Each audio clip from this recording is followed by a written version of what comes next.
Bem, meus amigos e minhas amigas do portal Contra a Prosa, hoje, dia 31 de outubro, tivemos aí um pleito eleitoral, todo mundo sabe, todo mundo já sabe o resultado. Esse vídeo hoje, a gente se propõe a fazer não uma análise do pleito eleitoral, mas queremos passar para vocês o recado que as urnas deram aos políticos.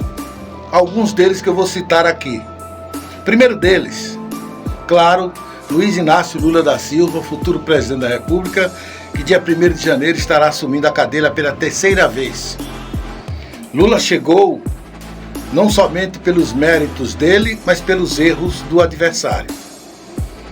E só chegou porque ele soube costurar uma aliança que não reparou nos desafetos do passado, mas que mirou apenas na possibilidade desta pessoa ser um democrata e não aceitar o que estava posto aí no país. Por isso que o Alckmin virou vice, a Marina Silva chegou depois, né? A Simone Tebet chegou no segundo turno, Ciro Gomes ficou meio de fora, mas eu acredito que ele também viu que continuar com o Bolsonaro não era exatamente o que o país pretendia, embora ele estivesse forte, como provou no resultado das eleições. Então, a primeira coisa boa que Lula fez foi um discurso ontem de 20 minutos, que ele,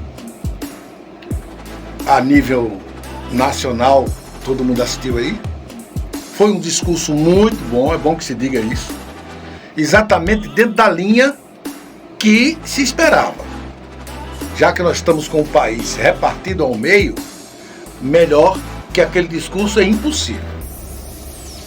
Lula quer harmonizar o país, certo? Quer melhorar a economia, tá tudo ok. Não tem nada ali que você possa dizer que fosse diferente do que o país espera. Mas o recado que vai para as urnas, para Lula, é que o país está de sacos cheios de promessas, de discursos bonitos, poupudos, mas que no dia a dia, na prática, lá na ponta, a realidade se faz completamente diferente. Então, não prometa, Lula, o que você não poderá fazer. Seja sincero com o país. O que for possível fazer, abra o jogo. Isso aqui faz. Não parta do princípio de fazer o que você fez nos seus 2 primeiros mandatos. Porque a classe média, e aí eu vou me reportar exclusivamente a metade do eleitorado de Bolsonaro. Que tem uma metade do eleitorado de Bolsonaro que são democratas, são pessoas que querem um país melhor, sim, não querem ditadura, sabe? É um povo que quer democracia e que votou em Bolsonaro. E que você não pode ignorar. Porque esse povo já lhe apoiou. Quando você saiu da presidência, você tinha 85% de aprovação. Até então, ninguém sabia do petrolão, é verdade. Mas você tinha aprovação. Porque o povo parece que lhe perdoou do mensalão. Mas o petrolão foi uma reincidência. Então, se você que tem agora 77 anos, vai sair da presidência com 81, certamente não disputará mais nenhum mandato. Não terá mais saúde para isso. Mas você tem 4 anos para recuperar o seu nome. 4 anos para provar para o país que tudo aquilo que foi descoberto pela Lava Jato foi tudo uma farsa. Que aquelas confissões todas, que aquele dinheiro devolvido, que aqueles bilhões desviados, foi tudo uma farsa. Ou até que existiu, mas que você não teve nada a ver com isso. Fizeram sem a sua anuência, sem a sua assinatura. Você tem que provar isso. Ou administrar o país, reconciliar o país e pedir perdão. Mas você não pode passar esses 4 anos sem deixar de limpar o seu nome. É o seu grande desafio. Reconciliar o país, entrar para a história como um grande estadista e provar que tudo aquilo que houve no seu primeiro governo e no segundo foi uma farsa que os procuradores fizeram. Eu me contento com a reconciliação do país e colocar esse país nos trilhos. E que você não faça mais o que fez nos 2 primeiros governos, no que se refere à questão da corrupção. Eu já me dou por satisfeito. Né? Agora, discurso e prática neste país tem que parar de ser tão divergentes. Bolsonaro perdeu porque o discurso foi um e a prática foi outra. E aqui aproveito para levar a mensagem a Bolsonaro, que perdeu ontem a eleição. Malandro demais se atrapalha, meu. Você pensou que se elegia com um discurso fácil, e foi fácil? O antipetismo foi fácil? Estava tudo aí à flor da pele. E o primeiro que apareceu para abraçar essa causa foi você, o povo aí, correu e o elegeu. E você então traiu esse povo e foi atrás de um povo que não tinha votado em você para compensar a traição a este povo. E quebrou a cara. Colocou o país todo a seu inteiro dispor. Nunca uma máquina pública trabalhou tanto para um candidato de forma explícita. Porque o que o pessoal da Polícia Rodoviária Federal, ligado a você, fez, o que o pessoal da Polícia Federal, ligado a você, fez, o que órgãos do governo, de secretarias até ministérios, trabalharam para eleger você, não estava no gibi. O Estado foi colocado ao seu inteiro dispor e você mesmo assim não ganhou. Primeiro porque tudo seu é falso. Tudo de Bolsonaro soa como inverdade. Segundo, que você estava enfrentando aí da oposição o maior nome que este país teve nas histórias das oposições por aqui. Perdeu Bolsonaro. Não perdeu feio nos números, mas se nós pesarmos na balança a estrutura que você tinha no governo, usando o governo e tudo, e ainda perder para Lula, que não tinha estrutura praticamente de governo, a não ser os governos estaduais que o ajudaram, e mesmo assim dentro da lei, pelo menos até aqui, pelo que se sabe, foi uma derrota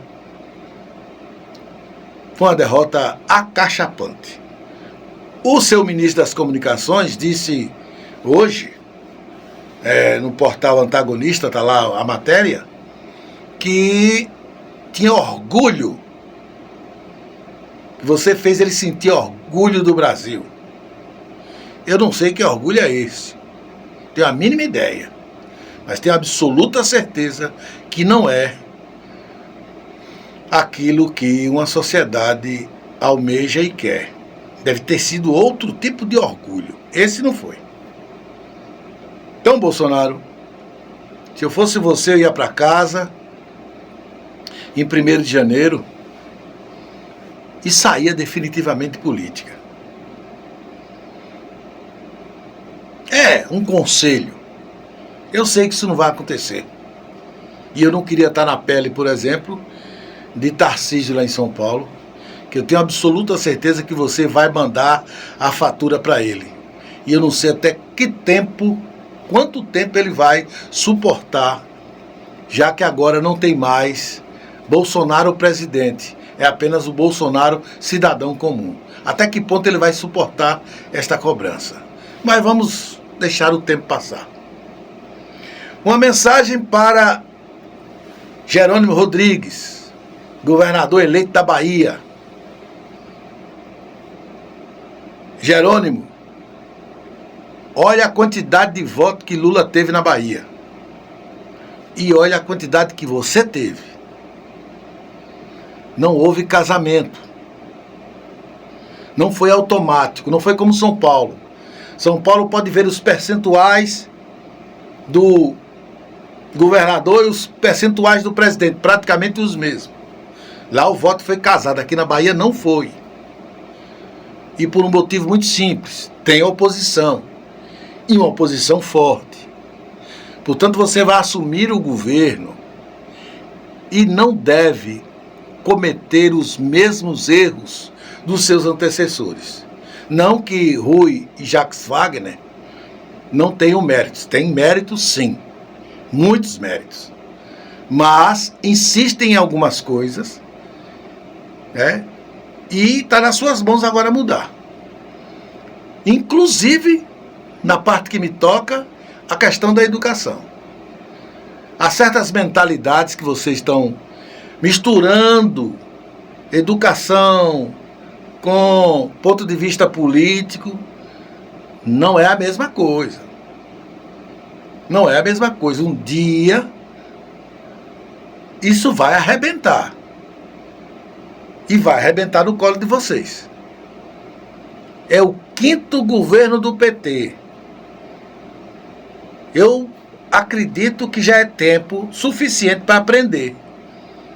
E começar a fazer as coisas certas.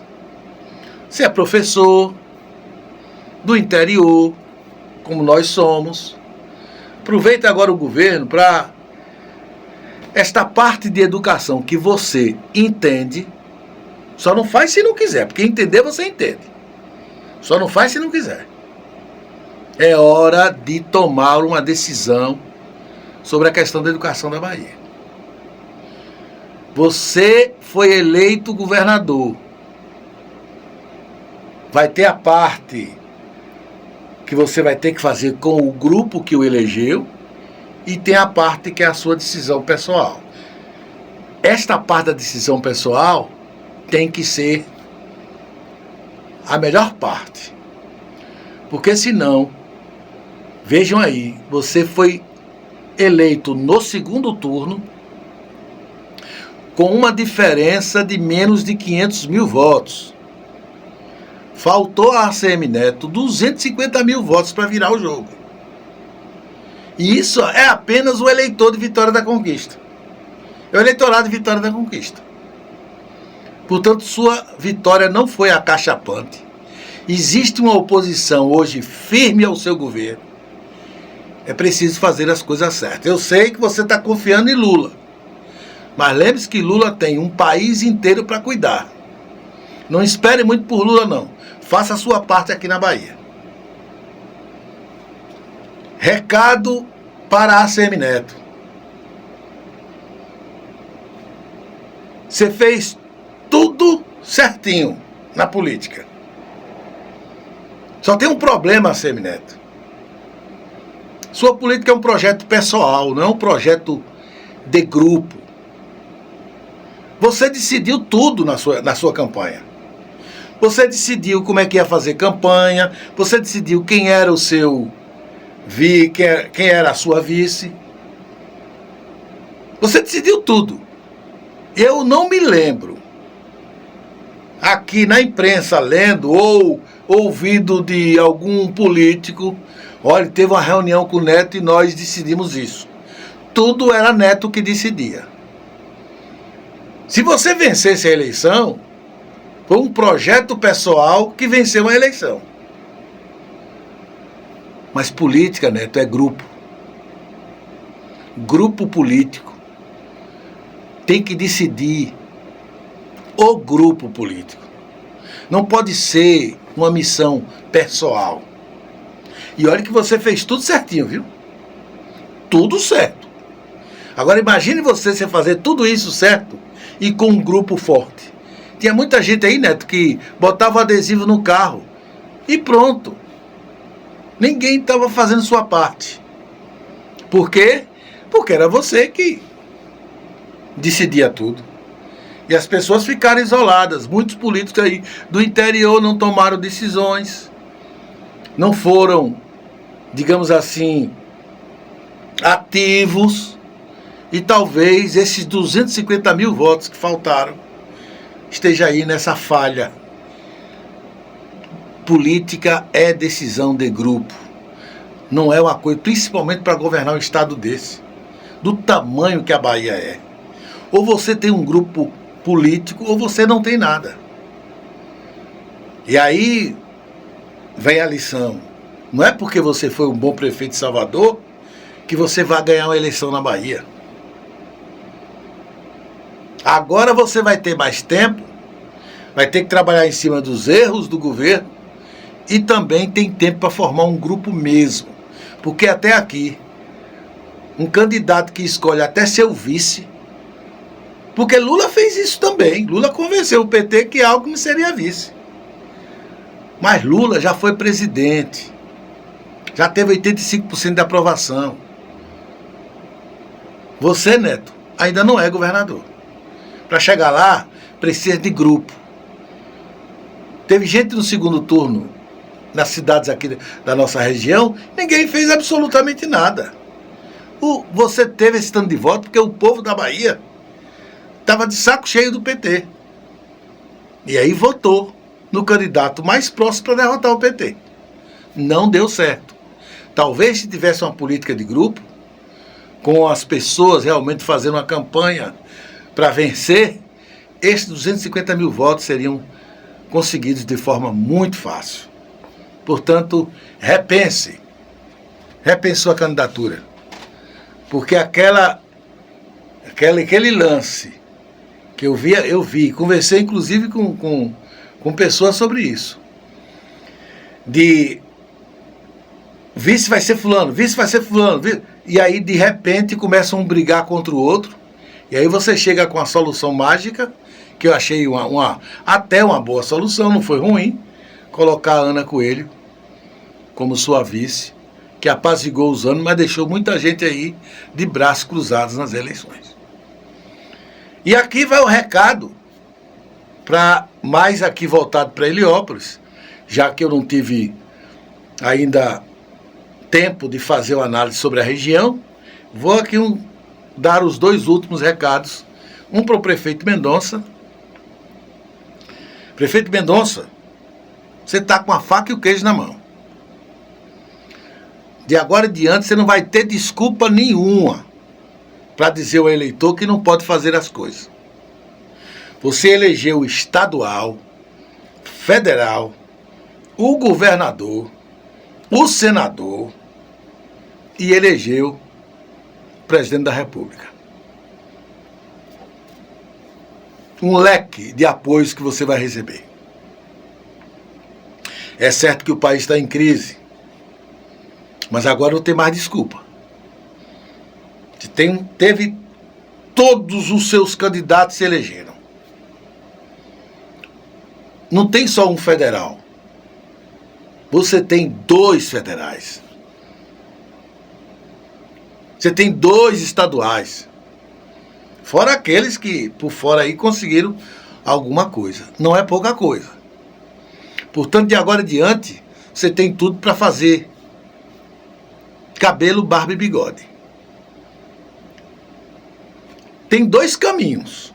Vou dar uma dica aqui. Tem 2 caminhos. Tem o caminho do trabalho, para você fazer as coisas, chamar a comunidade, resolver os problemas, fazer a administração boa, e lá na frente, você sentado na cadeira vai se reeleger. E tem o que todo mundo faz, que é aproveitar o prestígio político que tem para fazer como Valtinho fez. Né? Fazer como Valtinho fez. Por isso a situação do Valtinho está nesse ponto aí. Então você pode fazer isso. Pode usar a administração pública, né, para fazer as coisas que eu não vou perder tempo para dizer aqui, todo mundo já sabe. E lá na frente, fazer também o que todo mundo faz, comprar voto para poder se reeleger. São dois caminhos. O senhor é que escolhe. O senhor só não pode dizer, de jeito nenhum, de agora em diante, que não tem as condições necessárias para fazer a melhor administração que a história de Heliópolis precisa e necessita. E um recado para a oposição de Heliópolis. Sem união, ninguém vai a lugar nenhum. Tem político vaidoso aí, já está brigando com o eleitor, quando dentro do próprio grupo, alguém desvia um voto para um amigo, ou desvia um voto para um eleitor A ou B. Olha, tem gente que acha que já tem todos os votos. Não cometam o erro que a Semineto cometeu. Não fiquem pensando que política é projeto pessoal. Ou é um projeto de grupo, ou ninguém vai para frente. E quanto mais a oposição se separar, mais Mendonça ficará sentado na cadeira, tirando o ouro do nariz. Tá dado o recado. Então, fico por aqui. Um abraço a todos vocês. Distribua esse vídeo por aí, solte nas redes sociais, dê um like. Quem não está inscrito no canal, se inscreva. E agora, de agora em diante, nós temos um bom material aí para vocês. Não só sobre política, sobre várias outras coisas. Mas de agora em diante vamos voltar à regularidade. Inclusive para comentar as ações futuras. Inclusive uma delas, que eu já estou preparando aqui, na hora que ele se pronunciar em público para dizer porque ele perdeu a eleição. Nós vamos fazer um comentário aqui sobre Bolsonaro, que até agora nem sequer agradeceu os votos, diferentemente da Semineto, que foi extremamente gentil, agradeceu os votos, teve mais de 4 milhões de votos, sabe? O Jerônimo também agradeceu a todo mundo, e isso é civilidade. E o que a gente não tem em Bolsonaro, todo mundo sabe, é civilidade. Então um abraço e até uma outra oportunidade.